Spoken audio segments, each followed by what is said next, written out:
mereka yang dari wilayah luar itu datang dan mencoba menggantikan apa yang mereka yang sudah ada di situ. Sana, ya. Ya, makanya penduduknya harus disingkirkan, kemudian digantikan oleh orang lain, dan bahkan bangunan-bangunannya, kampung-kampungnya, kenangan yang kemudian menunjukkan bahwa ada peradaban lain di situ, itu harus dihilangkan. Jadi aturan untuk mengatur imigrasi, ini mendorong para pengungsi Yahudi dari Eropa untuk datang, kemudian land ordinance, mempermudah orang-orang imigran itu untuk dapat tanah di situ. Dan yang ketiga adalah aturan-aturan perpajakan yang membuat orang-orang Palestina yang asli di situ itu kesulitan untuk bayar pajak sehingga harus jual tanah. Tapi poin utamanya adalah Israel itu adalah entitas yang didirikan dengan teror dan hanya bisa dipertahankan dengan teror. Disinilah kemudian nanti nyambung sama tatanan internasional. Karena dia hanya bisa dipertahankan dengan teror. Teror itu hanya akan efektif kalau Anda memiliki keunggulan militer yang jauh dari yang lain.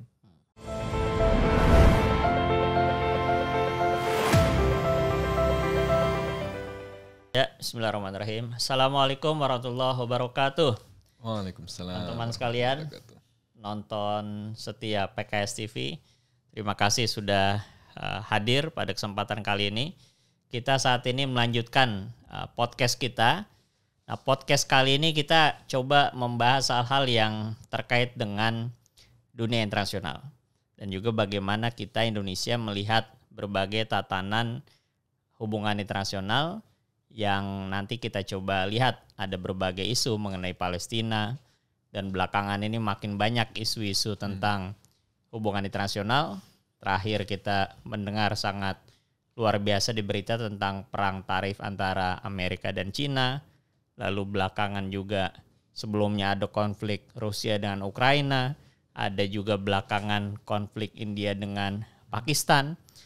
Nah, kita ingin coba melihat sekilas sebetulnya agar kita bisa tahu bahwa dunia ini juga bukan hanya bicara tentang Indonesia, tentang makan bergizi gratis, tentang isu Prabowo dan Gibran, ataupun juga hal-hal yang terkait dengan berbagai dinamika politik di Indonesia, tetapi juga tatanan dunia ini mempengaruhi berbagai hal dalam kehidupan manusia termasuk di Indonesia. Dan pada kesempatan kali ini kita sudah ditemani oleh pembicara pada podcast hari ini, yakni salah satu dosen di Universitas Indonesia, khususnya di hubungan internasional, FISIP UI, yakni Sofwan Albana PhD. Selamat datang, Bung Sofwan. Terima kasih banyak Bung Ai. Terima kasih banyak sudah berkesempatan untuk hadir. Dan Pak Sofwan ini, Bung Sofwan ini sebagai pengamat hubungan internasional di UI, dan kalau bisa mungkin nanti sedikit latar belakangnya bisa digambarkan, karena salah satu yang kita bisa baca juga di media online ini, Bung Sofwan ini dulu pernah menjuarai atau menjadi speaker yang menyajikan gagasan terbaik di forum St. Gallen Symposium dan mendapat St. Gallen of Excellence Award dari Swiss saat itu. Dari latar belakang beliau sudah sebagai awal menjadi dosen kalau tidak salah. Mungkin bisa sambil diperkenalkan latar belakangnya Bung Sofwan. Iya, terima kasih Bung Ai. Kebetulan kami dulu sama-sama di UI. Perkenalkan, nama saya Sofwan Albana Khairizat, Sofwan ABCD. Sehari-hari menemani teman-teman mahasiswa di Fakultas Ilmu Sosial dan Ilmu Politik Universitas Indonesia untuk belajar tentang hubungan internasional. Itu aja kali ya. Kalau latar belakang pendidikan? Saya dulu kuliah di Ritsumeikan University di Kyoto untuk S2, S3, S1 di Departemen Hubungan Internasional di UI. Oke. Ini prestasinya banyak sebetulnya Bung Sofwan nih. Jadi kita tinggal browsing aja, insya Allah nanti banyak ketemu. Dan salah satu pengamat hubungan internasional di UI yang cukup cemerlang karirnya, mudah-mudahan segera jadi profesor. Amin ya rabbal Biasanya mau alamin. manggil profesor, tadi beliau bilang nggak usah gitu karena belum profesor. Walaupun profesor itu kan biasanya sebutan untuk dosen ya. Ya, Tapi di Indonesia tergantung juga gelar sistemnya, akademik ya. juga. Baik, mungkin yang pertama kita bahas yang sangat berkaitan dengan Indonesia dan sangat menjadi concern bangsa kita, karena ini bahkan menjadi amanat para pendiri bangsa, bahkan disalurkan juga dalam konstitusi, dan juga terkait dengan perjuangan dilakukan oleh para pendiri bangsa kita di awal kemerdekaan, yakni mengenai Palestina.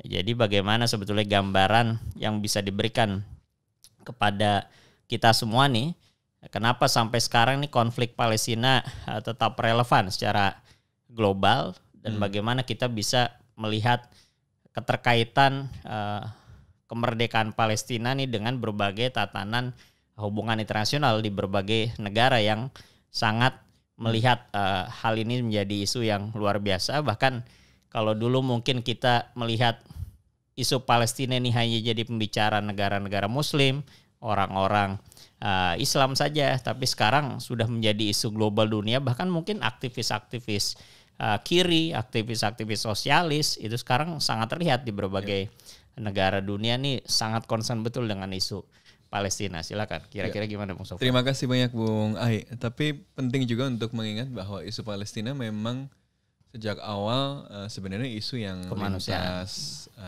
gerakan. Kalau kita ingin lihat di sejarah Indonesia sendiri, ini konsensus nasional ya, pembelaan terhadap Palestina ini. Kalau tadi dibilang teman-teman yang beragam dari kiri dan macam-macam, di Palestina sendiri kan faksi perlawanan juga kemudian bukan ada yang hanya diinspirasi gerakan dengan Islam. ide-ide ini gitu. Jadi ini memang adalah isu yang lintas spektrum. Tapi yang saya kira kemudian menjadi sangat penting untuk selalu kita ingat gitu ya, adalah bahwa Republik ini didirikan dengan deklarasi perang terhadap tatanan kolonial yang menindas. Ya. Dia akan dimulai dengan pada saat dunia ini masih berada dalam sistem kolonial. Ini harus diingat. Indonesia itu proklamasi 17 Agustus 1945. Itu India masih dijajah Inggris. Itu Pakistan, India masih dalam satu kekuasaan Dan politik. Indonesia Inggris salah misalnya, satu Afrika masih negara pertama kita yang dijajah merdeka kan. semua dan seterusnya. Dalam situasi internasional seperti itu, yang dideklarasikan itu bukan cuma bahwa bangsa Indonesia mau merdeka loh. Yang dideklarasikan adalah bahwa ada sistem internasional yang tidak adil, yang tidak memanusiakan manusia, sehingga sistem ini harus dihancurkan dan diganti dengan sistem lain yang bisa menjamin kemerdekaan yang itu akan menjadi dasar bagi keadilan sosial dan perdamaian abadi. Makanya sangat visioner para pendiri bangsa kita itu. Dia memulainya dari gambar besarnya. Karena dia tahu bahwa kemerdekaan Indonesia itu, revolusi Indonesia itu hanya bagian kecil saja dari sebuah revolusi, kalau bahasanya Bung Karno, revolusi umat manusia. Jadi revolusi nasional Indonesia hanyalah sebagian kecil dari sebuah irama sejarah yang namanya sejarah revolusi umat manusia itu. Nah, maka dia dimulai dari sebuah pernyataan bahwa sistem yang pada waktu itu ada, yaitu sistem kolonial, yang kalau kata pemikir kulit hitam Amerika Serikat itu, Du Bois itu sebagai the global color line, karena hierarki politik internasional itu dibuat berdasarkan warna kulit manusia gitu ya. Soekarno kemudian dan para founding leaders kita semuanya kemudian mengatakan bahwa penjajahan di atas dunia harus dihapuskan karena tidak sesuai dengan peri kemanusiaan dan peri keadilan. Nah, ini sesuatu yang harus kita pegang sebagai konsensus nasional dari awal, bahwa revolusi Indonesia itu bukan cuma urusan kita doang loh. Revolusi Indonesia adalah bagian dari upaya untuk menciptakan tatanan dunia yang lebih adil untuk semuanya. Dan dalam konteks inilah Palestina menjadi penting. Karena di Palestina itulah sistem penjajahan yang paling ekstrim itu masih terus berlangsung dan berlangsung dengan ekstrim. Jadi bahkan sejak sebelum Nakbah itu kan proses untuk melakukan pengambil alihan wilayah terhadap orang-orang Palestina itu dan menggantikannya dengan orang-orang dari luar. Dalam hal ini adalah dulu awalnya dari orang-orang dari Eropa gitu ya. Itu kemudian masih berlanjut sampai hari ini dan maka kemudian kita mengenalnya dengan istilah yang disebut sebagai settler colonialism, kolonialisme atau penjajahan pemukim. Dia berbeda dengan kolonialisme franchise. Apa itu kolonialisme franchise? Kolonialisme franchise itu kolonialisme kayak yang dialami Indonesia. Jadi si metropolis dalam hal ini misalnya Belanda yang ada di Eropa itu ke Indonesia tidak untuk melakukan supplanting orang-orang yang sudah ada di situ. Dia tidak mau misalnya menghilangkan orang-orang Jawa atau orang Sumatera dan menggantikannya dengan orang-orang kulit putih. Tidak. Yang dia lakukan adalah bagaimana supaya dia bisa membangun kembali, menata ulang struktur ekonomi politiknya supaya dia bisa menyedot kekayaannya. Makanya poinnya bukan untuk menggantikan orang, poinnya juga bukan selalu kekuasaan politik. Makanya kan sering ada perdebatan Indonesia dijajah Belanda 300-an tahun atau enggak sih gitu ya. Kalau dari kacamata legal formal sejarah hukum misalnya mungkin tidak 300 tahun, tapi para founding leaders kita itu menggunakan istilah 300 tahun ya, Soekarno, Hatta dan seterusnya. Kenapa? Karena mereka membacanya dari kacamata ekonomi politik. Apa itu penjajahan? Penjajahan adalah ketika entitas asing itu mendiktekan dan membentuk struktur ekonomi politik yang melayani entitas asing itu. Nah ini yang terjadi di dalam franchise colonialism. VOC datang, bikin perjanjian sama orang-orang Banda, bikin perjanjian sama orang-orang di Sumatera. Mereka status hukumnya itu setara. Tapi de facto setara nggak? Nggak. Didikte oleh VOC, kamu hanya boleh dagang sama saya. Kalau enggak, kamu kemudian dihukum nanti ya dengan pelayaran Hongi waktu itu kan, orang Banda. Maka ada genosida Banda. Dari 75 ribuan orang gitu ya. Ya tinggal 800 misalnya. Jadi ini sesuatu yang sangat dekat sebenarnya dengan pengalaman Indonesia. Kita sendiri ya, pengalaman Indonesia sendiri bahwa penjajahan di atas dunia harus dihapuskan. Tapi bedanya tadi franchise colonialism itu cuma mengubah struktur ekonomi politik. Orang Belandanya datang ke sini cuma jadi kayak pengelola franchise saja. Yang penting bisa mendapatkan keuntungan. Ini yang disebut sebagai colonial drain gitu ya. Orang-orang Indonesia dipaksa nanam dalam jumlah tertentu, komoditasnya ditentukan, jumlahnya ditentukan. Ini pada masa tanam paksa, keuntungannya kemudian dibawa ke Eropa. Tapi kemudian ekonomi Belanda tumbuh lagi sehingga kelas pengusahanya yang tidak semuanya berada di negara itu ingin dapat keuntungan langsung lebih bebas. Makanya mereka mendorong liberalisasi tahun 1800-an kan. Makanya kemudian tanam paksa atau kultur stelsel dibatalkan. Tapi kemudian terjadi privatisasi. Nanti di situ negara nanti akan membuka hutan-hutan dan seterusnya untuk dijual kepada investasi swasta, investasi dari seluruh Eropa pada waktu itu. Nah jadi, tapi rakyat Indonesia tetap disedot gitu ya. Nah tapi kalau di Palestina yang terjadi adalah settler colonialism. Apa itu settler colonialism? Mereka yang dari wilayah luar itu datang dan mencoba menggantikan apa yang mereka yang sudah ada di situ.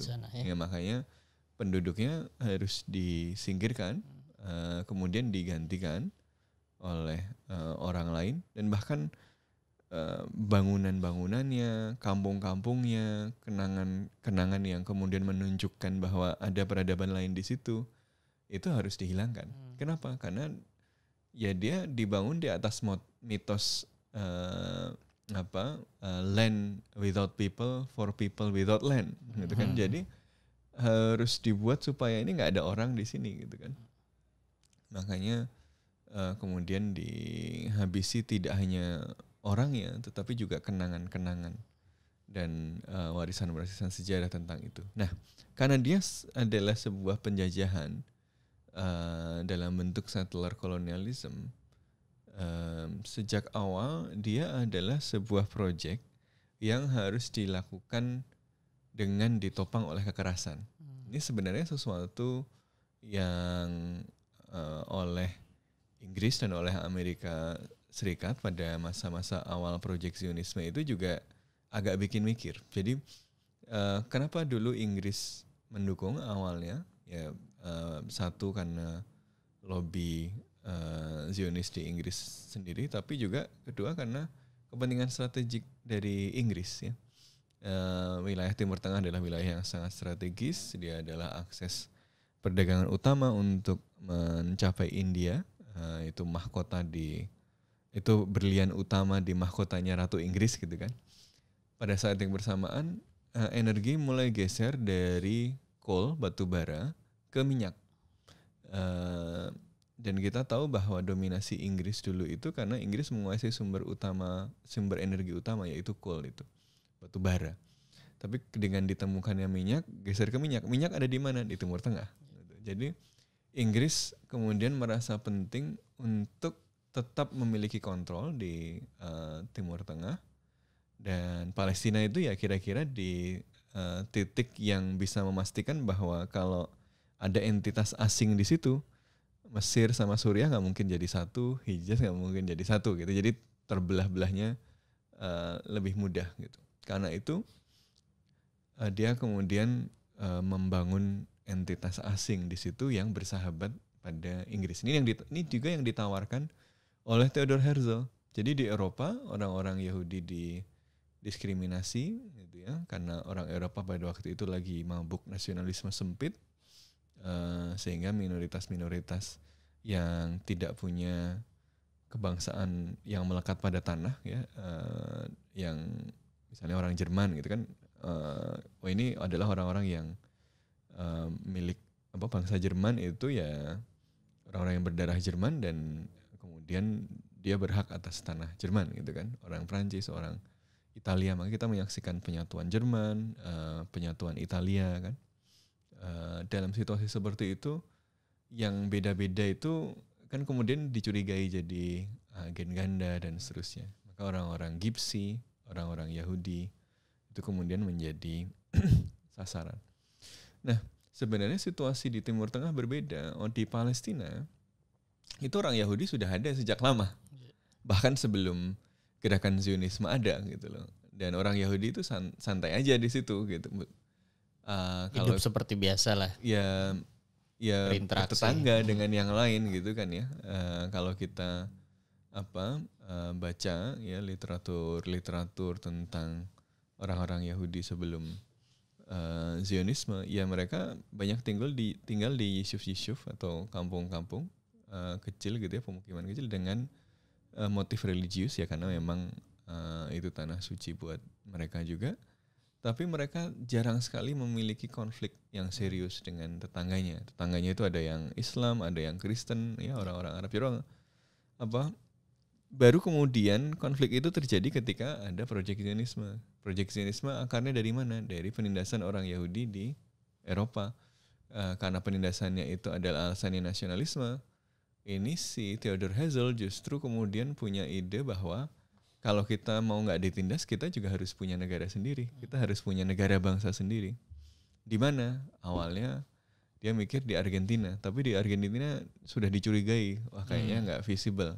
Akhirnya Palestina, tapi gimana caranya meyakinkan Inggris? Nah ini yang dia kemudian meyakinkan Inggris, dia muji-muji Inggris, dia kemudian menawarkan nanti kalau orang Yahudi Eropa itu boleh bikin negara di sana, kita akan jadi bentengnya Inggris untuk menjamin keuntungan, untuk menjamin kepentingan dari negara-negara Eropa itu dari ancaman yang lain. Tapi singkat cerita, Inggris pun akhirnya mikir karena ternyata ada perlawanan kan. Orang yang mau digantikan kan nggak mau kan. Inggris ketika kemudian menguasai Palestina dalam setelah mandat yang diperolehnya dari San Remo, konferensi San Remo, itu Inggris kemudian bikin 3 aturan ya, peraturan yang berkaitan dengan immigration ordinance ya, jadi aturan untuk mengatur imigrasi. Nah, ini mendorong para pengungsi Yahudi dari Eropa untuk datang.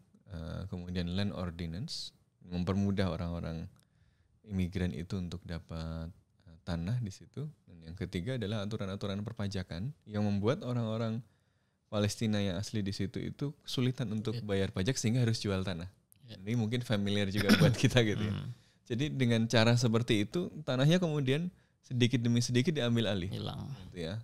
Hilang. Makanya yang pertama kali melawan adalah orang-orang yang paling awal mengalami dampak ini, yaitu para petani. Makanya simbol perlawanan Palestina itu kan kifayah. Karena itu adalah tutup kepala yang dipakai oleh para petani. Nah, jadi tapi kemudian karena ada perlawanan itu Inggris mikir, kemudian bikin studi. Nah, salah satu hasil studinya adalah ini proyek yang memang tidak mungkin dilakukan tanpa kekerasan. Dan itu in itself show the unfairness of the Zionist project gitu ya. Jadi bahkan jadi sejak awal memang sudah diniatkan dengan kekerasan ya. Sendiri saja dari tim pencari faktanya dari Inggris, nanti kemudian dari Amerika, itu sampai pada kesimpulan bahwa ini proyek yang hanya bisa jalan dengan kekerasan. Dan itu kemudian kan akhirnya kejadian gitu ya. Ketika Inggris mulai agak berubah sikap, langsung ada kelompok-kelompok teror kan. Salah satunya adalah kelompok teror yang melakukan pemboman terhadap Hotel King David, itu menewaskan 92 orang Inggris, orang Arab. Itu salah satu aktor utamanya namanya Menachem Begin, yang kemudian nanti akan menjadi Perdana Menteri Israel. Jadi teroris beneran, ngebom hotel beneran gitu ya. Dan jadi Perdana Menteri gitu. Jadi kalau sekarang Netanyahu ngomong nggak bernegosiasi sama teroris lah, dia didirikan dengan teroris ya? Semua gitu loh. Dan dari awal memang kemudian karena dia didirikan dengan teror, dia hanya bisa dipertahankan dengan teror. Ya udah, terumusnya sederhana. Jadi dia hanya bisa dipertahankan dengan teror. Makanya sebenarnya rangkaian kekerasan yang terjadi sejak 2023 ini juga bukan hal yang baru. Gitu ya. Dia terjadi terus-menerus, tapi skalanya memang dulu dilakukan melalui mekanisme apartheid dan creeping genocide, bunuhin dikit-dikit. Jadi tahun 2023 aja itu sampai tanggal 6 Oktober, sebelum peristiwa 7 Oktober, itu sudah 251 orang Palestina dibunuh oleh Israel. Artinya kan hampir tiap hari 1 orang gitu loh. Jadi ya itu udah jadi hal yang biasa gitu ya. Ada cerita-cerita soal settler yang bakar bayi dan seterusnya. Itu kan hal yang dialami dengan impunitas yang selama ini dibiarkan. Gitu. Nah ini yang kemudian yang kemudian coba diubah kalkulasinya ini, karena kekerasan yang terjadi terus-menerus ini lama-lama kayak diabaikan gitu, sehingga perlu untuk kemudian gerakan-gerakan perlawanan ini kan kemudian melihat kalau diem aja kita dibunuhin satu-satu nih, ya harus ngelawan gitu kan. Akhirnya setelah ngelawan itu, karena dianggap perlawanannya itu mempermalukan Israel, ya kemudian hukumannya luar biasa besar dan kemudian digunakan untuk melakukan genosida. Tapi poin utamanya adalah Israel itu adalah entitas yang didirikan dengan teror dan hanya bisa dipertahankan dengan teror. Disinilah kemudian nanti nyambung sama tatanan internasional. Karena dia hanya bisa dipertahankan dengan teror, teror itu hanya akan efektif kalau Anda memiliki keunggulan militer yang jauh dari yang lain. Gitu kan? Bagaimana Israel kemudian bisa melakukan teror? Karena dia punya keunggulan militer. Bagaimana dia memiliki keunggulan militer? Karena dia didukung oleh kekuatan adidaya. Makanya kemarin ketika Trump ngomong, berhenti berhenti tuh. Jadi Israel itu bisa melakukan teror dan kekerasan terus-menerus ya karena dia ditopang oleh adidaya. Bantuan militer Amerika Serikat itu Berapa besar itu? 3,1 miliar US dollars per tahun dalam kondisi normal. Ini kemarin udah tambah Dalam konflik yang kemarin sampai 17 sampai 24 miliar US dollars. Itu jauh lebih besar dari bantuan untuk semua negara lain. Jadi bantuan Amerika Serikat ke luar negeri itu didominasi oleh 2 negara. 1 adalah Israel, 2 adalah Mesir. Mesir itu juga untuk kepentingan Israel. Okay. Jadi, baik, ini saya tadi menarik poin yang pertama ya. Jadi latar penjajahan itu tadi ada 1 franchise colonialism, ada juga yang seperti di Israel itu settler colonialism. Nah, kalau dalam perspektif tadi perhatian masyarakat, makanya kenapa di Indonesia ini atensi terhadap isu Palestina besar ya karena memang kaitan pendirian bangsa kita, para pendiri bangsa dan kenyataan real bangsa kita saat itu ya sangat dekat dengan kenyataan bangsa Palestina yang terjajah dan kita pun juga dari awal melawan aspek sistem penjajahan itu. Nah, kalau perspektif masyarakat dunia sekarang kenapa sebegitu besarnya terhadap Palestina atensi mereka? Kira-kira menurut Bung Sofwan apa yang terjadi? Ya karena ini adalah genosida yang pertama yang disaksikan secara live. Dan dalam era digital semua orang bisa melihat. Justru kalau Anda tidak tergerak, bersikap, lah ini udah bukan manusia lagi gitu loh. Maksudnya it's live stream genocide. Kalau dulu genosida kayak Rwanda itu ya, kita menyaksikannya media sangat setelahnya. Terbatas gitu ya. Kita mendengarkan dan merekonstruksi cerita-cerita kesaksian-kesaksian itu. Itu pun kita kan pasti bergidik seberapa ada film Hotel Rwanda dan lain sebagainya. Tapi kita ini tonton terjadi real time dan disiarkan ke seluruh dunia dan bahkan disiarkan oleh para pelakunya sendiri gitu loh. Bagaimana mereka melakukan gender reveal dengan meledakkan masjid, rumah gitu kan. Bagaimana kemudian mereka mencuri uang dari berangkasnya orang-orang. Bagaimana mereka kemudian merusak mainan anak-anak, merusak piagam-piagam anak sekolah gitu ya. Ya membunuh orang ditaruh di bulldozer dan seterusnya. Ini kekejaman-kekejaman yang sangat tidak masuk akal, tetapi disiarkan ke seluruh dunia dan kita nonton dan kita nggak bisa apa-apa. Itu kan pertanyaannya kira-kira kalau saya mau tarik nih, kalau dulu itu kan negara atau apalagi hubungan internasional itu diwarnai oleh aktor pemimpinnya atau aktor orang yang menguasai negara tersebut dengan kekuasaan. Kalau sekarang dengan perspektif publik yang begitu luar biasa atensinya, kira-kira ada pengaruh nggak tuh terhadap perjuangan kemerdekaan Palestina saat ini? Tentu berpengaruh ya. Jadi tadi kembali lagi ke kenapa Israel bisa melakukan kekerasan ekstrim terus-menerus ya, karena dia didirikan di atas teror dan diperlihara dengan teror karena dukungan dari adidaya. Tapi dukungan dari adidaya dalam hal ini Amerika Serikat ini bukan sesuatu yang fix, dia bukan sesuatu yang given. Amerika Serikat dukung Israel kenapa? Karena ada kepentingan Amerika Serikat untuk menguasai wilayah yang strategis yang namanya Timur Tengah itu, dan dia melihat Israel sebagai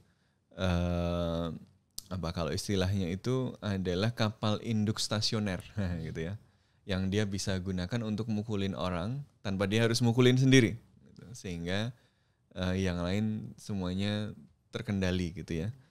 Nah tentu saja ini juga yang dijual sama Israel ke Amerika gitu kan, tapi nggak semua orang Amerika percaya kan, makanya ada orang-orang ahli hubungan internasional kayak John Mearsheimer misalnya yang menulis The Israel Lobby. Kita ini dikadalin nih sama Israel nih, gitu kan. Dibilang itu untuk kepentingan kita, padahal sebenarnya untuk kepentingan Israel gitu ya.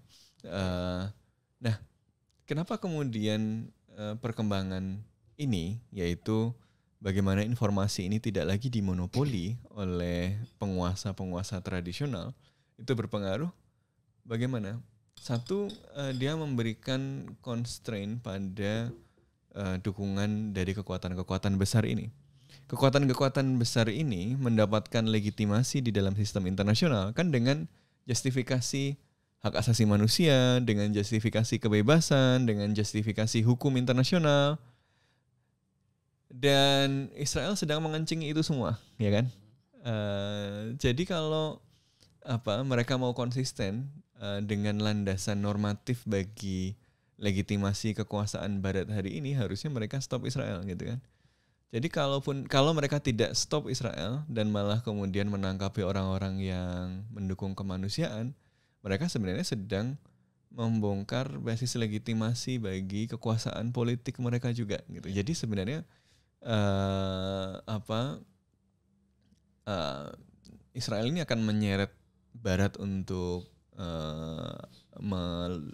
melubangi kursi kekuasaannya sendiri. Itu dari landasan normatifnya. Ada pengaruhnya nggak kalau di negara-negara Eropa dan sebagainya terhadap kontestasi pemilu misalnya di negara-negara Eropa? Ya. Makanya kan kemudian kita lihat demonstrasi di Eropa itu kan besar sekali, dan di Amerika Serikat di kampus-kampus yang utama sampai Presiden Amerika Serikat ngancem Harvard, ngancem Chicago, ngancem Ivy League kampus itu semata-mata untuk melindungi kepentingan Israel. Yeah. Anda itu boleh ngejek Donald Trump, Anda itu boleh meledek negara gitu, meledek Yesus saja boleh kalau di Amerika Serikat, Israel. Tapi nggak boleh mengkritik Israel gitu. Jadi ini ekstrim sekali gitu ya. Jadi ini menurut saya akan memunculkan backlash, dan ini sudah kelihatan sebenarnya kan gap generasional. Yang mendukung Israel itu hanya orang-orang tua, udah. Anak-anak mudanya semuanya sudah pro kemanusiaan, pro Palestina. Nah ini yang kemudian menurut saya akan berdampak dalam jangka panjang. Ini juga simptom dari perubahan global. Israel itu bisa bertahan karena teror bisa bertahan karena superioritas militer karena dukungan adidaya. Dukungan adidaya ini sedang tergerus. Satu, karena sistem internasional itu sedang berubah. Cina naik, Amerika Serikat mengalami relatif decline. Lalu yang kedua, basis legitimasi politiknya tergerus karena Amerika Serikat kelihatan sekali hipokritnya, negara-negara Barat kelihatan sekali hipokritnya dalam kasus Palestina. Yang ketiga, kondisi domestiknya adalah ini tinggal nunggu waktu saja. Basis dukungan domestik untuk Israel itu kan menguap. Ini masalahnya kan tinggal apakah Palestina bisa selamat dari genosida yang kali ini gitu ya. Makanya kan Netanyahu dan antek-anteknya kan punya tujuan yang maksimalis, kalau bisa diusir sepenuhnya dari Gaza gitu. Karena kalau damai dan selamat itu Israel yang yang berada dalam kondisi rentan gitu. Jadi dia mau dihabisi sekalian gitu. Makanya tugas kita maksudnya kalau masyarakatnya selamat. Ya kalau Palestina selamat dari genosida ini, maka mereka rentan untuk akselerasi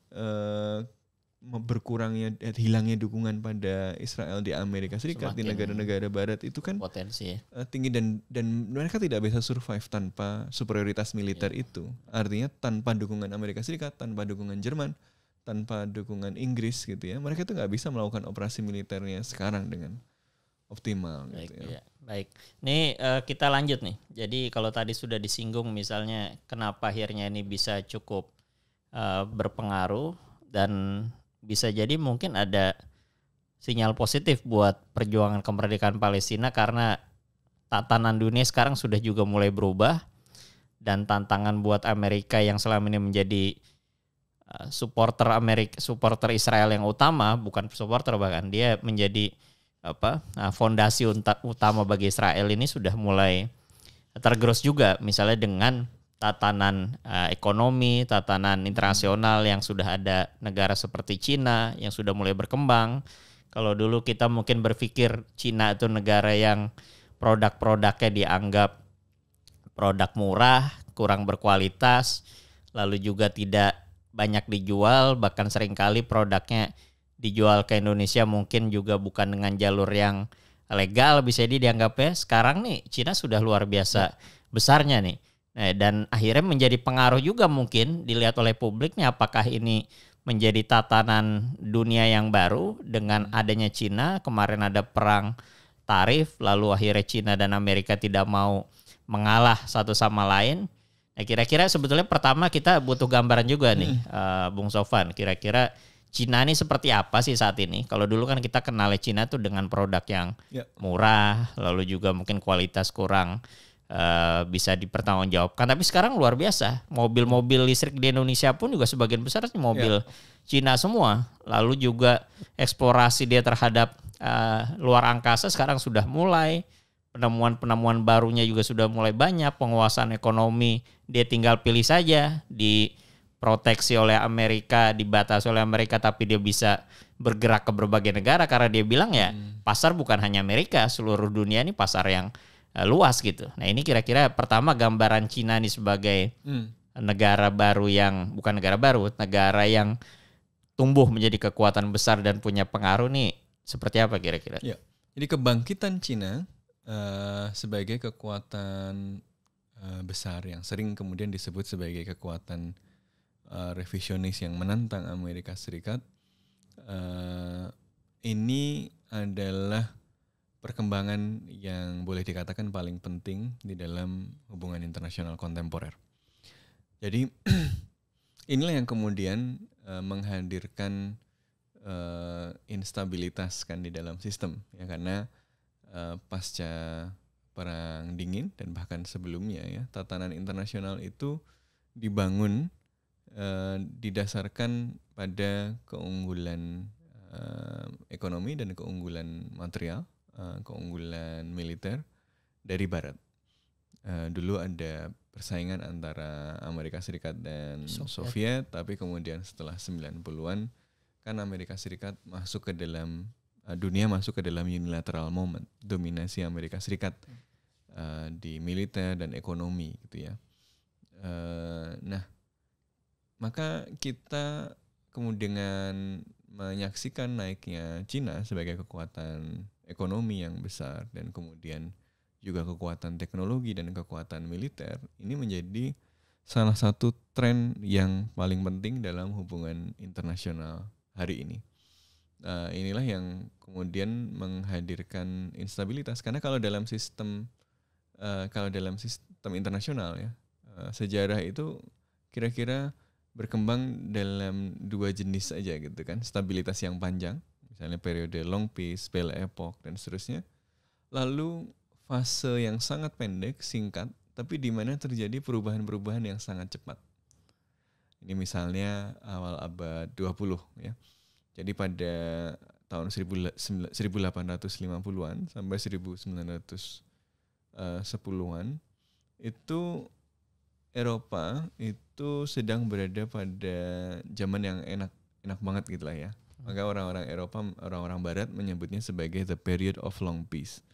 Atau ada yang menyebutnya sebagai the first golden age of globalization. Perdagangan bebas meluas kemana-mana. Kalau kata Keynes, orang London naruh duit untuk investasi bikin kereta api di India, itu tenang karena dia bisa dapat returnnya gitu. Jadi globalisasi udah juga ada dari dulu gitu kan. Tapi tiba-tiba kemudian terjadi perubahan kan, Perang Dunia Pertama, kemudian nanti Depresi Besar, nanti Perang Dunia Kedua gitu. Nah, periode ini adalah periode disjuncture, periode transisi tatanan internasional. Inggris yang tadinya merupakan kekuatan dominan sudah dilampaui kapasitas untuk menghasilkan produk-produk manufaktur. Ya, kapasitas manufakturnya dilampaui Amerika Serikat. Inggris sudah melemah, Amerika Serikat naik, menguat, tapi Amerika Serikat nggak mau memainkan perang sebagai hegemon karena mau isolasionis. Jerman juga naik, gitu kan. Lalu kekuatan-kekuatan lama Eropa itu kan bisa berada dalam periode long peace atau Belle Epoque itu karena ada Concert of Europe. Concert of Europe adalah sebuah sistem di mana negara-negara Eropa yang paling kuat itu saling melakukan checks and balance satu sama lain. Jadi kalau yang lain ekspansi wilayah, ini mengganggu stabilitas, maka yang lain akan menghentikan dia, gitu kan. Dia berubah ketika ada dua orang sakit di Eropa, ya, sick man of Europe. Satu siapa? Turki, ya, kedua Austro-Hungaria. Ya, ketika Turki dan Austro-Hungaria itu mengalami decline, maka stabilitas ya, tadi perimbangan kekuatan yang menjaga tatanan internasionalnya kolaps. Makanya letusan pertama Perang Dunia Pertama apa? Masih ingat anak sejarah? Dibunuhnya Franz Ferdinand, gitu kan? Franz Ferdinand itu siapa? Putra mahkota Austro-Hungaria. Dibunuh sama siapa? Sama aktivis nasionalis Serbia, ya, yang berada di bawah kekuasaan Austro-Hungaria. Jadi ini sangat berkaitan dengan melemahnya Concert of Europe tadi. Hari ini kita juga menyaksikan hal yang sama, bukan Concert of Europe, tapi unilateral order yang didominasi oleh Amerika Serikat itu sudah mulai rentan karena kemudian Amerika Serikat mengalami relative decline. Relative decline itu apa? Bukan Amerika Serikatnya turun saja gitu, tapi ada kekuatan lain yang kemudian menyempitkan jaraknya dengan Amerika Serikat. Yang ini kemudian ya membuat Amerika Serikat merasa dominasinya terancam, gitu kan, dan kemudian mencoba menghentikan ancaman ini. Tapi kenapa kemudian Cina bisa melakukan itu? Kan dulu Cina miskin, bahkan dulu itu Cina lebih miskin dari Indonesia, gitu ya. Kalau teman-teman main ke Cina ya, ada dulu itu kampung-kampung Cina yang sekolahnya itu dibiayai dari orang-orang Cina perantauan yang mereka merantau di Indonesia, di Asia Tenggara, di Malaysia. Jadi salah satu di kampus paling bagus di Cina, terbaik pemandangannya ya, itu Xiamen University. Ini kampus bagus juga. Itu kampusnya didirikan oleh diaspora Tionghoa yang bisnisnya itu di Asia Tenggara. Jadi Cina itu dulu ya namanya apa ya, wilayah yang sangat luas, miliaran orang gitu kan ya. Lalu ada kegagalan Great Leap Forward kan, banyak sekali kondisi ekonomi yang tidak baik gitu ya. Tapi kemudian kenapa akhirnya Cina bisa maju gitu ya? Ya tadi ketika kemudian Amerika Serikat akhirnya mendominasi sistem internasional, dia kemudian mengintegrasikan Cina ke dalam tatanan internasional. Cina orangnya banyak, murah, ya kan, akses ke pasar kuat dan seterusnya. Tadinya Cina kan nggak masuk nih ke dalam sistem ini, selain karena Cina menutup diri karena di blok timur. Terus Amerika Serikat juga mengisolasi Cina kan dulu, makanya pasca Perang Dunia Kedua, Jepang itu ekspansi ekonominya sama Amerika Serikat disuruhnya bukan ke arah Cina, kan secara logis alamiah itu kan paling dekat ke Cina, secara kultural juga dekat. Tapi dia kemudian malah diminta untuk bikin hubungan ekonominya, basis produksinya ke selatan, ke Asia Tenggara. Gitu. Makanya bikin pabrik otomotifnya Indonesia, di Thailand, di Indonesia gitu kan. Kenapa? Karena konteks perang dingin itu gitu ya. Baru kemudian masuk ketika terjadi Sino-Soviet split. Cina sama Soviet ribut gitu kan, lalu Kissinger melihat ini kalau mau melemahkan Soviet, bangun hubungan dengan Cina. Makanya kemudian ada pingpong diplomasi itu kan. Lalu lambat laun Cina dimasukkan nih ke dalam sistem ekonomi yang didominasi oleh Amerika Serikat itu. Nanti kemudian Cina akan bergabung dengan WTO. Terintegrasinya Cina ke dalam sistem ekonomi global yang didominasi oleh Barat, oleh Amerika Serikat ini menjadi the first China shock. Ya, shock Cina yang pertama. Kenapa? Karena dia besar sekali jumlah orangnya, murah tenaga kerjanya, punya sejarah historis untuk industri, karena dulu kan Cina dan India ini kan sebelum era penjajahan dan dominasi Eropa juga sudah proto-industrial. Sebenarnya mereka sudah bisa bikin barang-barang macam-macam gitu loh.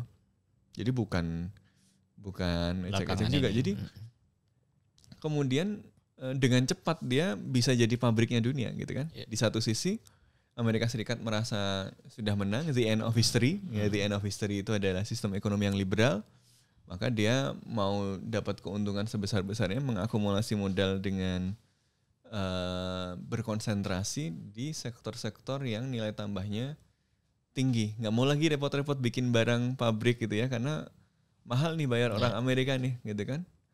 Pasar bebas itu idenya adalah sumber daya itu akan dialokasikan berdasarkan alokasi yang paling efisien. Nah kalau buruh paling murah di Cina, ya bikin pabrik ya di Cina lah, gitu kan. Toh nggak ada barrier lagi sekarang. Akhirnya karena keunggulan itu ya, pabrik pindah semua ke Cina. Tadinya misalnya pabrik-pabrik otomotif di Amerika, pabrik elektronik di Amerika, udah dipindah aja deh ke Cina gitu kan. Makanya Amerika Serikat pindah ke finance, pindah ke service, pindah ke high tech ya, Silicon Valley. Nah Cina kemudian jadi pabrik, makanya dulu jadi pabriknya dunia, the factory of the world. Ya awal-awal pasti kualitasnya jelek karena memang cuma disuruh buat barang gitu kan. Tapi di dalam industri itu kan ada economies of experience. Makin lama, makin banyak tuh ilmu yang diserap. Dicoba-coba, disuruh bikin HP, tadinya disuruh assemble, lama-lama kan gampang nih, nggak susah nih gitu kan. Bisa nih dibuat gitu kan. Nah, akhirnya iPhone tadinya assemble, akhirnya Cina bikin sendiri, Xiaomi kan, bikin sendiri yang lain-lain gitu loh. Mobil. Ya akhirnya gini, dengan dia jadi pabrik, SDM-nya itu kan kemudian meningkat, lalu dia punya surplus. Nah dia invest lah itu surplus ke, saya nggak mau cuma jadi pabrik doang. Kemampuan teknologi. Saya mau naik dong. Masa pembagian kerja saya jadi tukang bikin barang murah doang. Makanya kemudian dia invest, maka dia punya visi namanya China 2025. Sekarang sudah 2025 gitu. Tapi ini visi zaman dulu 2025 itu apa? Cina geser ke frontier science, ke frontier tech, ke teknologi-teknologi yang frontier, yang paling baru gitu ya. Maka dia masuk ke 5G, masuk ke space exploration, masuk ke ya teknologi yang macam-macam, AI gitu ya, dan renewable energy. Ini yang kemudian jadi investasi utama.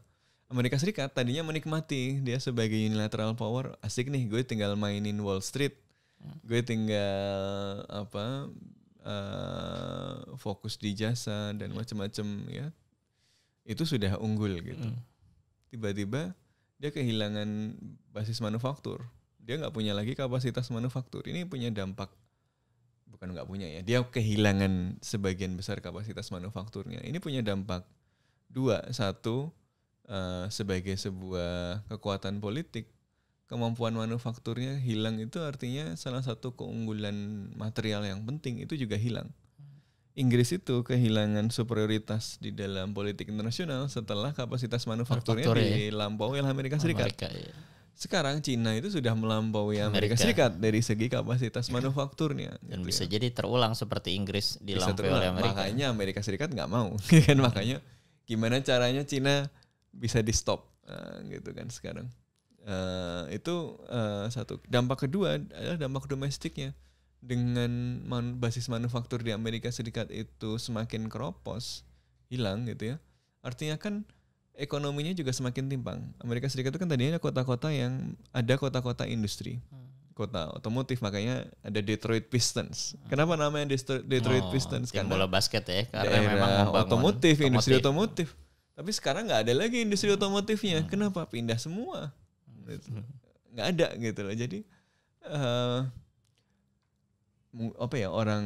orang-orang yang dulu tumbuh ketika Amerika Serikat industrinya lagi maju, merasakan keluarga kelas menengahnya, kelas pekerjanya itu sejahtera karena industri maju itu.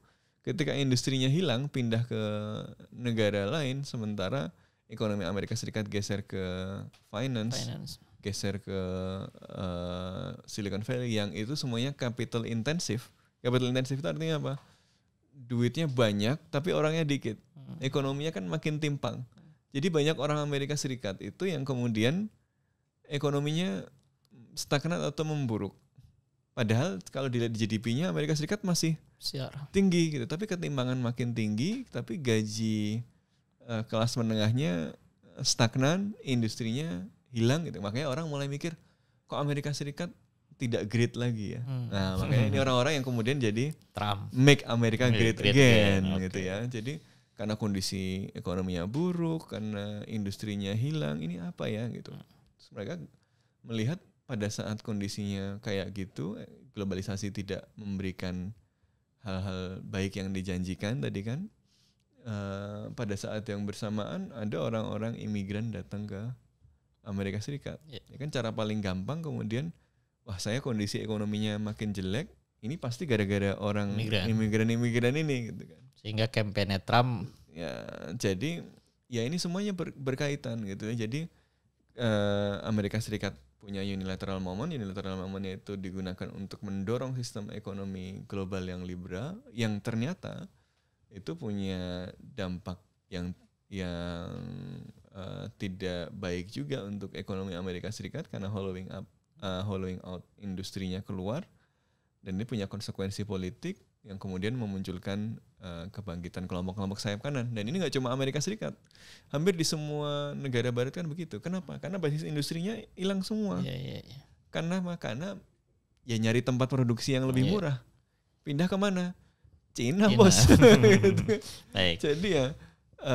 Jadi itu. Nah karena itu semua keriuhan geopolitik ini ya salah satu ya penyebab utamanya adalah gesernya ini Amerika Serikat mengalami relatif decline, China naik. Dan ketika ekonomi naik, dia kemudian bisa invest di teknologi itu kemudian jadi basis kompetitif ekonomi, tapi juga tidak hanya ekonomi, bisa juga jadi basis untuk membangun kekuatan militer gitu kan ya. Nah, ini Amerika Serikat ini masih kesulitan untuk bangun 6th generation fighter jets ya. Cina udah pamer 6th generation walaupun belum pernah dipakai perang gitu ya. Nah, jadi soal dipakai perang beneran bisa menang atau enggak ada yang tahu, tapi kan nggak ada yang mau nyoba-nyoba juga gitu kan. Berbahaya. Nah, ini yang menarik. Jadi kalau kita selama ini bicara konflik Amerika Cina ini kan masih di konteks ekonomi, lalu mereka pengaruh politik, pengaruh hubungan internasional. Tapi kalau dulu saya berpikir, dan orang-orang lain pun juga banyak berpikir bahwa di era yang sudah maju seperti sekarang ini hampir nggak mungkin ada perang terbuka, perang fisik, kecuali mungkin di Palestina gitu. Zaman sekarang ternyata konflik fisik, perang di era modern nih ternyata malah terjadi semua, bahkan terjadi di Eropa nih. Ada konflik Rusia Ukraina, ada konflik yang lain, bahkan sekarang India Pakistan kembali konflik. Nah kira-kira pertama konfliknya itu seperti apa? Apa yang terjadi di tatanan global sekarang dengan adanya perang tersebut? Yang kedua, apa kira-kira yang membuat hal itu bisa berpengaruh juga bagi seluruh tatanan global termasuk di Indonesia? Ya, persis seperti cara berpikir orang-orang Eropa ketika awal abad 20 gitu loh. Perang itu the great illusion. Perang itu ilusi besar. Dunia sudah terhubung seperti ini, maju gitu ya. Kita investasi di mana-mana aman gitu. Tapi tiba-tiba perang. Nah, ini alasan kenapa kemudian nanti muncul secara formal ilmu namanya hubungan internasional. Jadi hubungan internasional itu kan ilmu yang didisiplinkan, terlahir gitu ya. Awalnya dari shocknya orang-orang Eropa pada Perang Dunia Pertama. Dunia itu bagus semua ya. Ini periode long peace, the first golden age of globalization, Belle Epoque gitu ya. Tentu saja ini pengalaman orang Eropa ya, karena ketika mereka bahagia itu mereka lagi nginjek-nginjek orang Afrika, orang Asia gitu ya. Terjadi di seluruh ada dunia. 15 juta orang Kongo dibantai gitu kan ya, sama King Leopold dari Belgia. Tapi kalau dari kacamata orang Eropa kan ya bahagia lah. Ya mereka kan nggak menganggap orang Afrika sebagai manusia gitu kan. Mereka nggak menganggap orang Asia sebagai manusia gitu. Tapi orang-orang Eropa ini ya shock gitu. Ternyata dalam situasi yang dibayangkan perang adalah the great illusion itu, ternyata tiba-tiba terjadi perang. Kenapa? Nah inilah yang kemudian coba dijawab. Pertanyaan awal dalam disiplin ilmu hubungan internasional adalah kenapa negara berperang, gitu kan? Kenapa ya? Karena orang Eropa kaget tadi gitu kan, maka dia pengen tahu kenapa negara berperang tadi. Dari situ muncul banyak teori-teori. Nah tapi anyway, berarti ya kita sedang mengalami hal yang sama dan situasinya sama. Kenapa kemudian tiba-tiba terjadi perang? Karena tadinya tatanan internasional yang stabil karena Concert of Europe tiba-tiba berubah. Kenapa? Karena ada yang melemah, ada yang kemudian jadi agresif. Ketika ada pergeseran ini ya pasti ada transisi. Transisi ini bisa damai Atau kalau kekuatan lamanya nggak terima, kekuatan barunya pengen ngubah dan negosiasi antara kekuatan lama dan barunya ini nggak ketemu, maka ya jadi perang. hegemonic war gitu loh, jadi perang hegemonik gitu ya. Nah ini yang kemudian sebenarnya juga kita khawatirkan gitu kan ya. Kita sedang masuki periode yang sama. Ya, ada shift, ada pergeseran di dalam distribusi kekuatan internasional. Ini sudah clear. Amerika Serikat sendiri sudah menyebut Cina di dalam national security strateginya sebagai revisionist power yang harus dihentikan.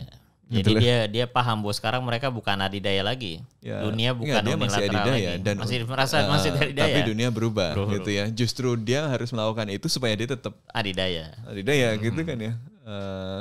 Karena begitu, kalau status quo-nya masih di sini, ini rising power-nya itu kalau masih di sini bisa dihentikan. Kalau udah lewat di sini udah nggak bisa dihentikan. Jadi sebelum sampai di sini harus dihentikan. Masalahnya itu kan Cina udah sampai di sini atau baru di sini gitu loh. Ini yang kemudian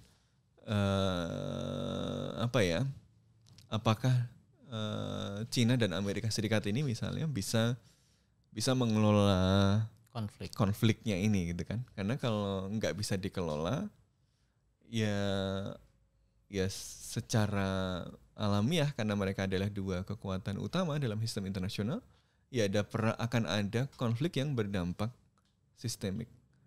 Ini baru perang dagang aja karena mereka adalah dua entitas ekonomi terbesar dunia. Sudah kacau. Kita semua kena gitu loh. Ini baru perang dagang doang. Ini baru tarif doang gitu loh.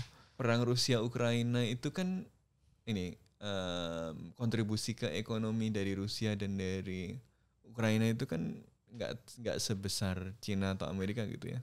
Itu aja dampaknya besar. Jadi kalau sampai ada konflik Amerika Serikat dan Cina atau misalnya proksinya Cina sama Taiwan, Amerika Serikat ikut dukung, itu pasti jauh lebih besar daripada dampak perang Rusia Ukraina. Contoh misalnya apa dampak perang Rusia Ukraina? Kalau tidak salah itu terkait dengan food migas security, termasuk gas alam security gitu kan, supply gandum. Makanya perlu ada Black Sea Grain Initiative untuk memastikan dalam perang pun Ukraina dan Rusia tetap bisa koordinasi untuk ekspor gandum. Karena kalau supply gandum dari Rusia dan Ukraina berhenti, ini banyak negara yang mengalami krisis pangan gitu kan. Kecuali mereka mau makan nasi mungkin ya dari Indonesia. Ya tapi makan nasi juga nanam di mana juga gitu kan. Supply beras juga sulit, juga nggak mudah gitu kan. Bahkan Indonesia sendiri pun negara agraris nggak gampang. Jadi itu baru yang dari pangannya, belum dari energy security-nya. Gas Eropa kan langsung tergantungan kesulitan gitu ya dan seterusnya. Jadi itu aja sudah bikin kacau Eropa. Coba bayangkan kalau ada konflik Amerika Serikat dan Tiongkok, ya dampaknya pasti besar. Dan kita sudah mulai melihat simptom-simptomnya gitu kan. Kenapa kemudian tadi muncul konflik-konflik tadi Rusia Ukraina, kenapa meledak sekarang?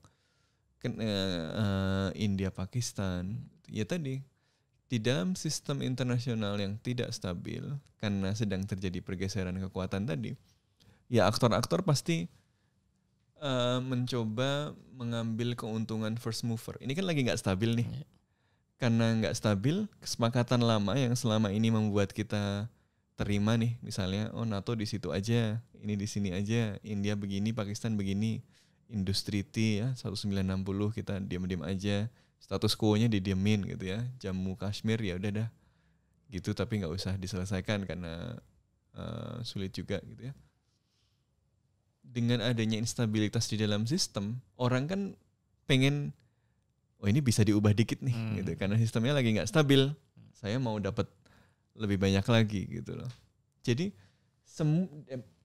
meskipun dia nggak terlibat langsung atau nggak digerakkan langsung oleh si kekuatan besar ini, semua yang berada di dalam sistem, terutama yang berada di dalam uneasy balance, itu nggak ingin kehilangan inisiatif. Ini dunia lagi berubah, lagi geser-geser, saya juga mau geser untuk yang sesuai dengan kepentingan saya. Karena kalau saya geser belakangan, saya didikte sama yang sebelah nih gitu kan. Maka saya harus inisiatif duluan gitu. Makanya Suriah itu juga erat kaitannya sebelum yang ini juga itu juga erat kaitannya dengan pergeseran kekuatan ini kan. apa yang kemudian bisa membuat Assad bertahan waktu itu kan sudah didesak keterlibatan Rusia. Gitu lah. Itu kenapa terjadi? Ya karena relatif decline dari Amerika Serikat kan membuat aktor-aktor eksternal maupun aktor-aktor di dalam kawasan ini menghitung ulang. Saya bisa rely sama Amerika Serikat nggak? Ya ada yang mau masuk baru lagi, ada yang ini dan seterusnya. Akhirnya wilayah-wilayah seperti Suriah dan macam-macam ini kan jadi arena great powers ini untuk bernegosiasi. Ada Turki, ada Uni Emirat Arab, ya kan? Ada Rusia, ada Amerika dan seterusnya. Jadi ya ini karena ada perubahan sistemik, ya pergeseran distribusi kekuatan internasional, dampaknya sistemik. Makanya hotspot konflik itu akan muncul dikit-dikit, muncul satu-satu ini, gitu loh. Jadi makanya memang dia tidak mengejutkan gitu India, Pakistan kemarin. Ini kalau berlanjut terus ini kita akan menyaksikan lebih banyak lagi. Dan jangan lupa di dekat kita itu ada juga hotspot konflik gitu. Laut Cina Selatan, Taiwan. Saya mau coba bahas itu tuh. Kira-kira ini kan kalau dulu memang kalau kita melihat konflik-konflik di negara lain itu kan memang sudah cukup panjang ya. Sedangkan ASEAN ini kan kita seringkali bicara ASEAN ini sebagai saudara, serumpun, minim konflik secara langsung antar negara kecuali sebelum era modern sekarang. Dan ketika kita melihat konteks yang ada Cina, ada Amerika, dan khawatir bisa jadi mungkin mulai bergeser ketika nanti mereka sudah mulai berkonflik karena kebetulan Cina juga sangat erat dengan berbagai kepentingan yang ada di Asia Tenggara, pabrik-pabrik yang mereka buat juga banyak juga ini di kemarin, sini. Nah, kira-kira gimana kalau ASEAN nih? Asia Tenggara sangat penting buat Cina ya. Jadi untuk menghindari tarif, ini contoh lucu aja nih. Untuk menghindari tarif Amerika Serikat, Cina itu banyak kemudian muter dulu ke Asia Tenggara. Misalnya. Makanya kemarin ada Amerika Serikat tuh ngasih tarif ke eksportir solar panel dari Malaysia, dari Kamboja, dari Vietnam, sama satu lagi dari Thailand. Tarifnya itu ada yang sampai 3.000% gitu. Karena dianggap ini sebenarnya ngancam ya. Ini sebenarnya covernya Cina tuh. Jadi Cina kan nggak bisa masuk ke Amerika Serikat tuh. Terus dia investnya ke negara-negara Asia Tenggara. Itu cuma ilustrasi bahwa betul Cina melihat kawasan Asia Tenggara sebagai kawasan yang penting dan Amerika Serikat juga melihat kawasan ini sebagai kawasan yang penting. Ini hub spoke sistemnya Amerika Serikat gitu ya, yang kalau Laut Cina Selatan itu bisa jatuh ke tangan Cina dan Cina punya deterrence capability untuk itu, Amerika Serikat akan kehilangan jalur yang penting. Makanya Amerika Serikat selalu kampanye UNCLOS untuk nyerang Cina, padahal dia sendiri nggak tanda tangan UNCLOS. Apalagi Donald Trump sekarang mau mendorong deep sea bed ya, mining, yang itu bertentangan dengan kesepakatan parties di UNCLOS gitu kan. Jadi ya ini emang kawasan yang penting. Tapi satu hal yang yang penting untuk diingat ya adalah bahwa Asia Tenggara ini juga bukan kawasan yang damai ya. Perdamaian di Asia Tenggara itu bukan sesuatu yang terberi, bukan sesuatu yang given, yang alamiah. Kita harus ingat loh, sampai 90-an awal itu Kamboja itu masih konflik. Dan di situ melibatkan Vietnam, melibatkan Cina, melibatkan yang lain-lain. Jadi ini bukan kawasan damai. Indonesia sama Malaysia aja ribut, konfrontasi ya kan. Dan itu udah era modern. Filipina ada. Bahkan sampai kemarin itu masih ada konflik Kesultanan Sulu dengan Malaysia kan. Sabah ya, kasus Sabah dan seterusnya. Jadi ini adalah kawasan yang sebenarnya diwarnai oleh beragam konflik historis. Tapi bisa dikelola. Kenapa? Karena kreativitas para pemimpin Asia Tenggara gitu loh. Jadi jelek-jeleknya ASEAN ya gitu ya. wah ASEAN ngomong terus kayak ibu-ibu arisan atau kayak bapak-bapak ronda. Tapi itu Lah bagian iya, tapi bagian ronda itu dari penting gitu loh. Komplek menjaga atau keseimbangan RT yang ada rondanya, bapaknya ronda bareng ngobrol nggak penting gitu kan, ngapain sih? Arisan juga Nongkrong di penting itu, juga arisan. kan, Tapi ngobrol-ngobrol. ada fungsi ibu-ibu. sosialnya gitu loh. Dengan arisan Anda bisa memantau perkembangan terakhir dari warga kan. Clear intensinya apa, dia mengancam nggak ya gitu. Kalau ada masalah bisa diobrolin dan seterusnya sehingga trust itu terbangun. Jadi walaupun mungkin kalau kita pengen ngukur ketemu itu harus ada hasilnya 1, 2, 3.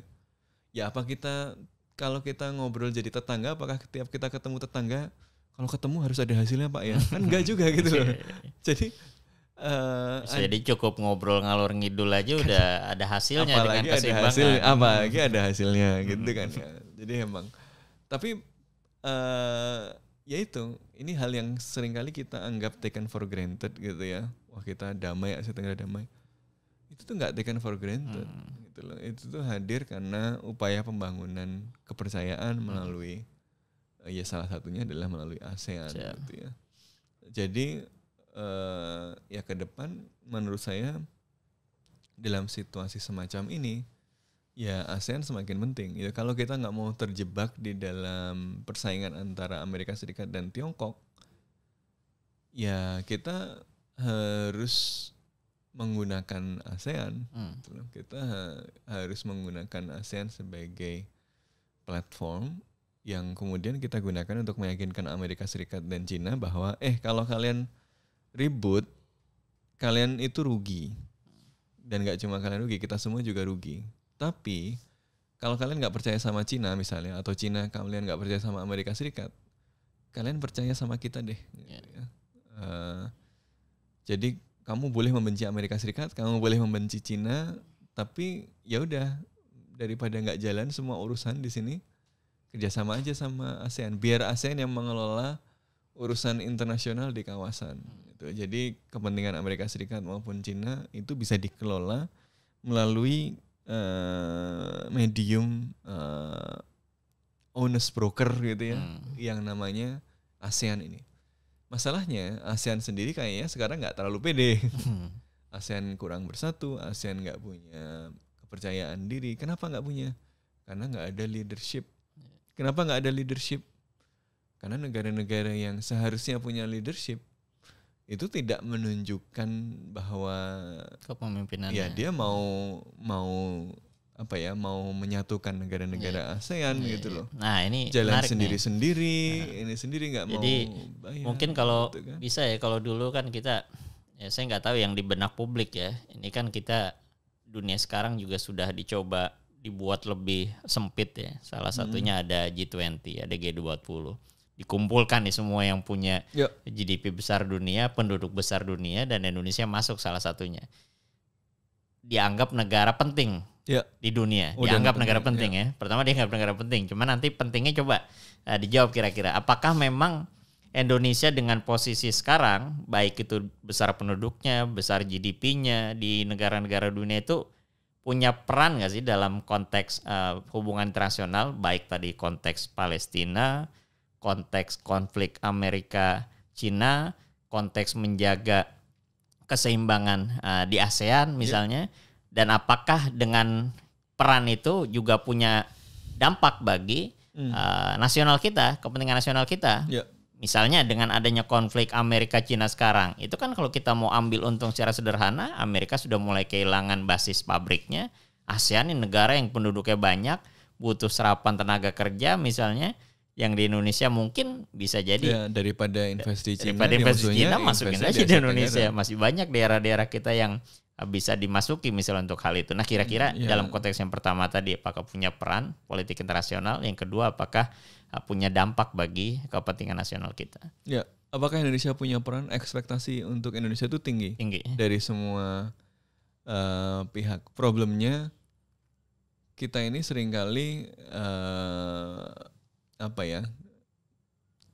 dihambat oleh problem kita sendiri gitu ya. Jadi ekspektasinya tinggi, tapi karena apa? Karena secara demografis besar, secara ekonomi, maksudnya tutup mata aja jumlah penduduk besar, ini besar, itu itu pasti jadi kekuatan tersendiri gitu loh.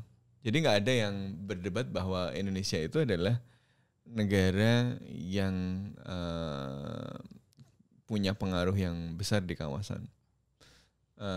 Terlebih lagi Indonesia sebenarnya punya kiprah historis yang besar kan di dalam sejarah internasional. Punya kita peran baru saja merdeka negara Asia Afrika. Kita baru saja memperingati konferensi Asia Afrika ya, Bandung Spirit, yang dampak sistemik pada sistem internasional itu besar loh. Itu konferensi pertama orang-orang di wilayah jajahan berkumpul tanpa ada campur tangan orang lain. Besar.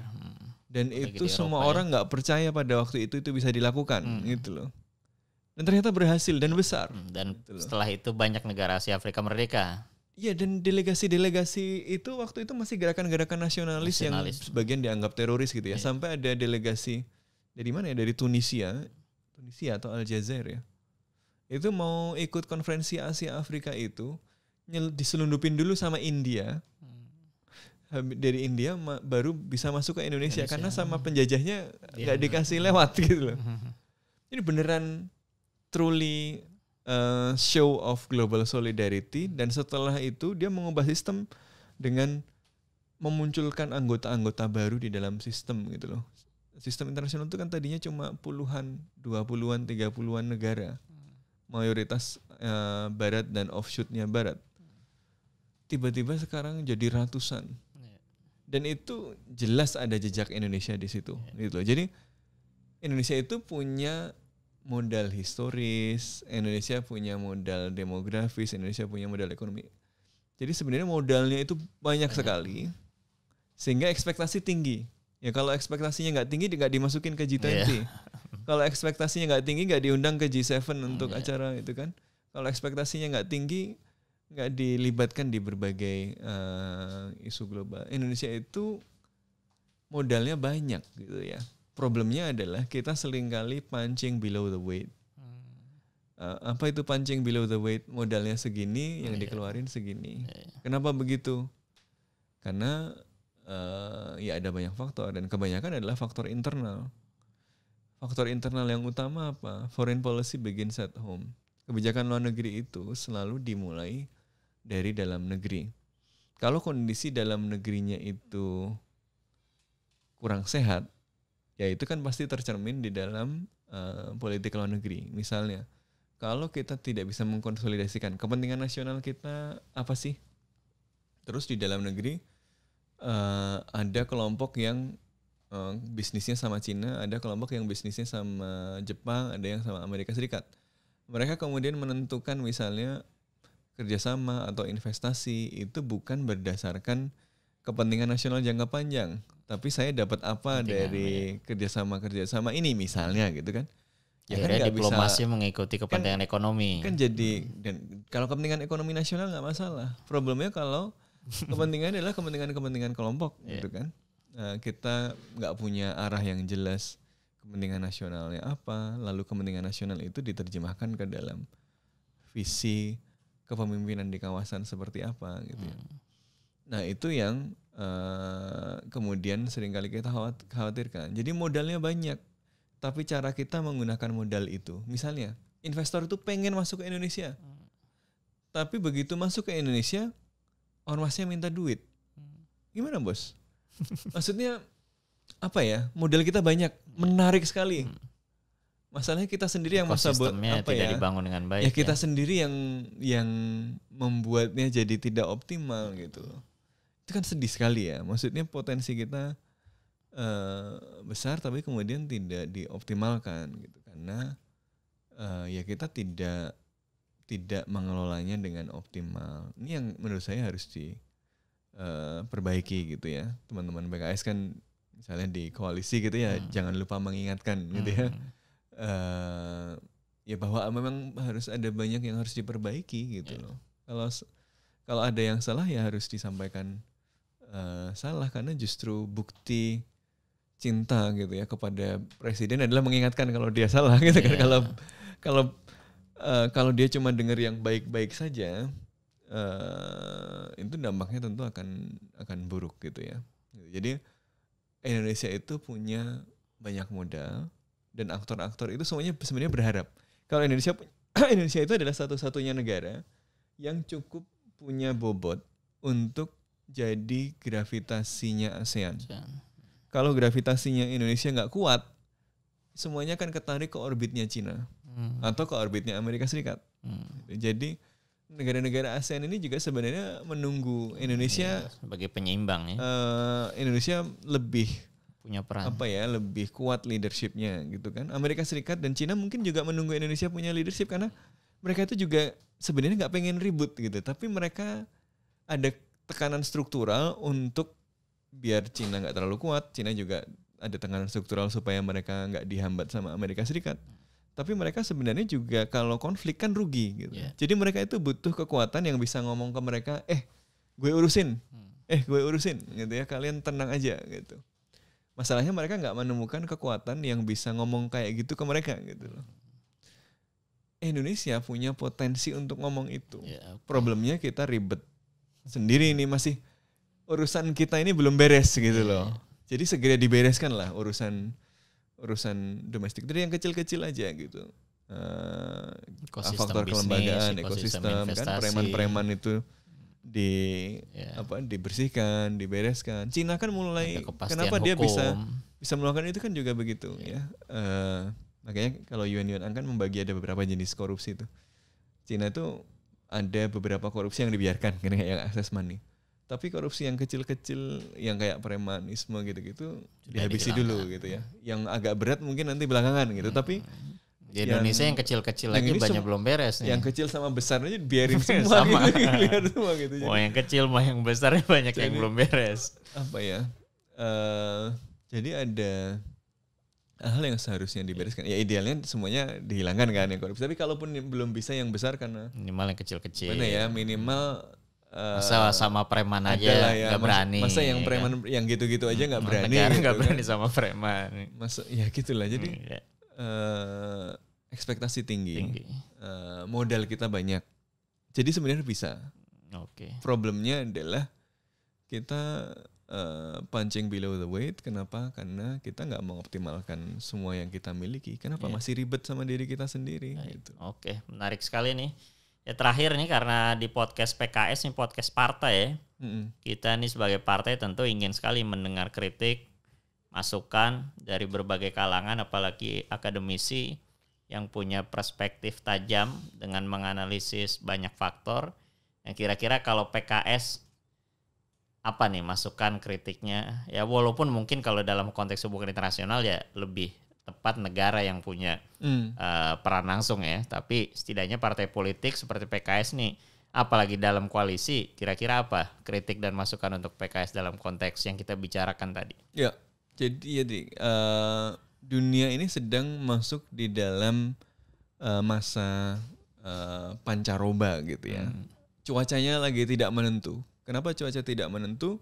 Karena tatanan internasional sedang berubah. Dalam situasi ketidakpastian itu, Indonesia nggak bisa sekedar nunggu saja. Indonesia nggak bisa cuma nonton membiarkan Amerika Serikat begini, Cina begini, kemudian kita dapat kita reaksioner aja gitu ya. Indonesia harus berperan aktif. Indonesia jangan sampai cuma jadi korban, gajah sama gajah berkelahi, pelanduk jadi korban kan. Kalau peribahasa kita kan begitu. Jangan sampai jadi pelanduk, tapi jadi kancil yang cerdik ya, kancil yang cerdik yang bisa ngakalin harimau gitu ya, bisa ngakalin buaya, bisa mendapatkan manfaat walaupun dia secara material relatif lebih kecil kan daripada harimau, daripada buaya dan seterusnya gitu. Dan Indonesia punya modal yang banyak untuk itu gitu ya. Demografinya, posisi geografisnya yang strategis,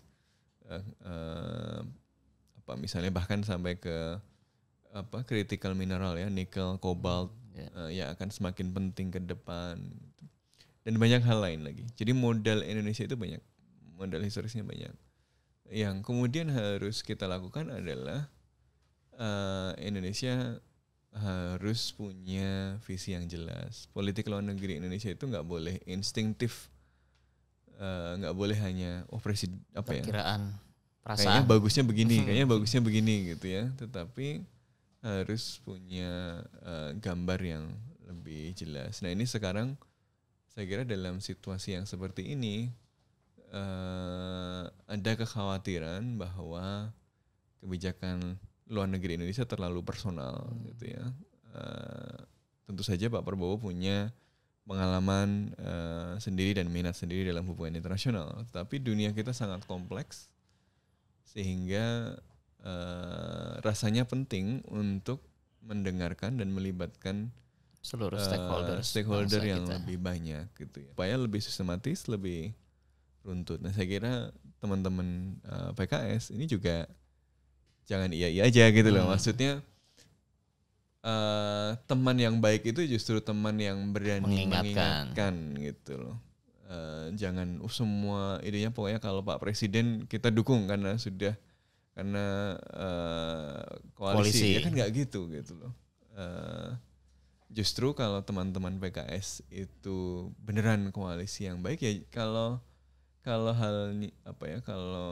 ada masalah ya disampaikan gitu. Nah ini yang menurut saya penting gitu ya karena harapan untuk Indonesia itu banyak dan besar. Dan ini bukan cuma harapan karena ini situasi dunia tadi dalam situasi pancaroba ya dalam sistem internasional. Maka Indonesia butuh punya visi yang jelas, butuh punya kepemimpinan yang jelas dan ini hanya bisa dilakukan kalau sistem politik domestik kita juga sehat, kalau partisipasi publik kuat, kalau ada checks and balances yang memadai, kalau ada kebebasan pers yang memadai gitu. Jadi nilai-nilai semacam demokrasi ini ya harus dijaga dan ya teman-teman yang di dalam lah ya itu harus memastikan itu karena pasti ada dorongan untuk wah ini ribut terus nih mendingan dibungkam aja gitu kan pasti ada orang-orang yang bersuara seperti itu tapi yakinlah justru suara yang riuh gitu di dalam demokrasi itu adalah kekuatan yang bisa jadi modal Indonesia ke depan. Baik, terima kasih banyak Sofwan Al-Banah PhD, pengamat hubungan internasional UI, sudah luar biasa banyak insight bagi kita nih bicara tentang hubungan internasional, lalu peran Indonesia dan kritik dan masukan untuk PKS. Mudah-mudahan bermanfaat untuk para penonton, bagi masyarakat umum, bagi PKS sebagai partai politik dan bangsa Indonesia untuk menatap hubungan internasional ini menjadi bagian dari kepentingan nasional bangsa kita. Terima kasih teman-teman, mudah-mudahan bermanfaat. Assalamualaikum warahmatullahi wabarakatuh. Waalaikumsalam warahmatullahi wabarakatuh.